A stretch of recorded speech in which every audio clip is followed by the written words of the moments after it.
আমাদেরকে আল্লাহ রাব্বুল আলামিন তার রহমত থেকে নিরাশ হতে বারণ করছেন। যে যত পাপ করেছে জীবনে, যদি একটা বার কেউ যদি আল্লাহ পাককে মন থেকে ডাকে, চোখ দিয়ে ঝরঝর করে পানি পড়ে, আল্লাহ পাককে বলে, সেজদায় গিয়ে পড়ে আল্লাহকে বলে রব্বিক ফিরলি, আল্লাহ আমাকে মাফ করে দাও, তার মনের মধ্যে যদি সততা থাকে, মন থেকে যদি সেই কথাটা বলে থাকে, আল্লাহ পাক শুধু তাকে ক্ষমাই করবেন না, তার সমস্ত গুনাহগুলোকে আল্লাহ নেকি দিয়ে পরিবর্তন করে দিয়েছে।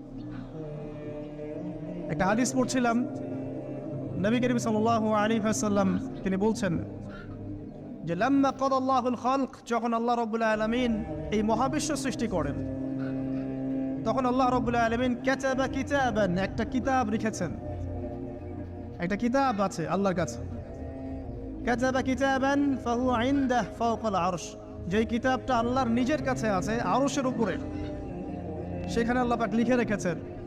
কি লিখেছেন? ইন্না রাহমাতি সাবাকাত গদাবি, প্রতিটা ক্ষেত্রেই আমার রহমত, আমার দয়া, আমার করুণা আমার গজবকে পরাজিত করেছে। মানে আল্লাহ রাব্বুল আলামিনের গজব এর উপরে আল্লাহ পাকের রহমত অবস্থান করছে। জীবনের কোনো ক্ষেত্রে হতাশ হওয়ার কোনো সুযোগ নাই। আজকে পারিবারিক ভাঙন বলেন, ব্যক্তি পর্যায়ের আত্মিক ধ্বংসই বলেন, সমাজের বিপর্যয় বলেন, যাই বলেন, পিছনে একটা বড় কারণ আছে। সেটা হলো আল্লাহ থেকে দূরে থাকা মানুষ, আল্লাহ থেকে হতাশ হয়ে যাওয়া। আর এই কাজটা শয়তান করিয়েছে মানুষকে আল্লাহ থেকে দূরে সরানোর জন্য। কিন্তু আল্লাহ রাব্বুল আলামিনের কাছে কেউ যদি যেতে চায়, মন থেকে যদি আল্লাহকে একটা বারও ডাকে, আল্লাহ পাক এক ডাকের মাধ্যমেও তার গুনাহ মাফ করতে পারে।